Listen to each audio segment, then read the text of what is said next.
Hello dear students, আমি রাফসান বলছি royal Pacific education থেকে। তোমরা যারা ইউরোপে পড়াশোনা করতে যেতে চাচ্ছ তারা অনেকে এখন রিসেন্টলি একটা কান্ট্রি নিয়ে অনেক বেশি চিন্তা করছো, সেটা হচ্ছে হাঙ্গেরি।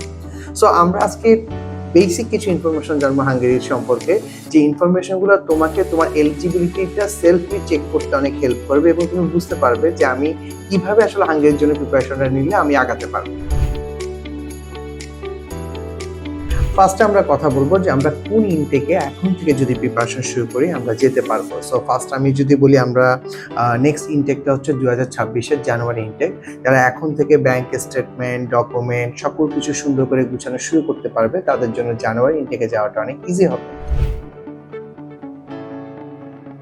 সো এখন আমরা জানবো যে আমাদের ওখানে পড়তে যেতে হলে আমাদের কেমন রিকোয়ারমেন্ট প্রয়োজন। এটা আমি যদি বলি একাডেমিক রিকোয়ারমেন্ট যেটাকে বলে।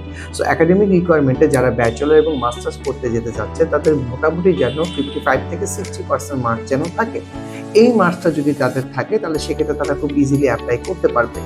আর পাশাপাশি আমি যদি বলি আইএলসের কথা, হ্যাঁ যদি আইএলস থাকে তাহলে তো খুবই ভালো, এবং সেক্ষেত্রে খুব হাই রিকোয়ারমেন্ট আইএলস স্কোর কোনো প্রয়োজন নেই। মোটামুটি 5.5 নোবেল লেসেন 5 দিয়েও হাঙ্গেরিতে অ্যাপ্লাই করা যায়। এবং অনেক ইউনিভার্সিটি আছে ব্যাচেলরের জন্য যারা উইদাউট আইএলসও স্টুডেন্ট নিচ্ছে এবং অফার লেটার দিচ্ছে।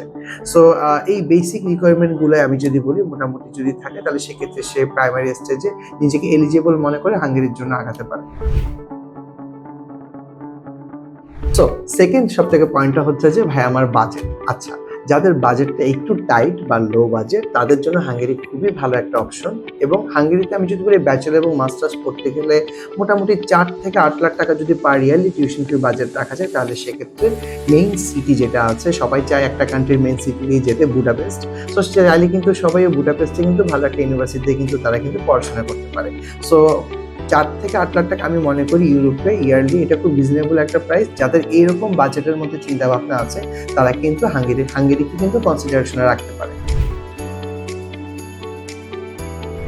এবার অনেকে চিন্তা করে যে আমি ওখানে গিয়ে পড়াশোনা করে হাঙ্গেরি থেকে আমি আমার টিউশন ফি সবকিছু বুঝতে পারবো কিনা। হ্যাঁ, হাঙ্গেরিতে তুমি পড়াশোনা করে ডেফিনেটলি কোনো কান্ট্রিতে তুমি একবারে গিয়েই তোমার সকল কিছু খরচ উঠে যাবে এরকম চিন্তা ভাবনা করলে পড়াশোনার ব্যাপারটা বাইরেটা এটা খুব শুরুতেই চিন্তা ভাবনাটা কঠিন হয়ে যায়।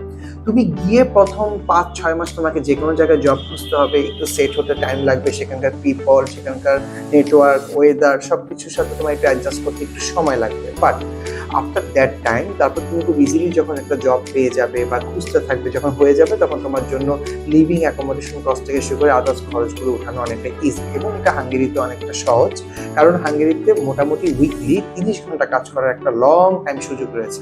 সো এতক্ষণ কাজ করে তুমি আস্তে আস্তে সব পারবা। হ্যাঁ, আই রিপিট অ্যাগেন, তুমি গিয়েই সবকিছু একসাথে কভার করতে পারবা না। মোটামুটি 1 বছরের যদি একটা সুন্দর ব্যাকআপ নিয়ে যাও তাহলে পরবর্তীতে তোমার পিআর পাওয়ার আগ পর্যন্ত তুমি নিজেকে নিজেই ক্যারি করতে পারবে।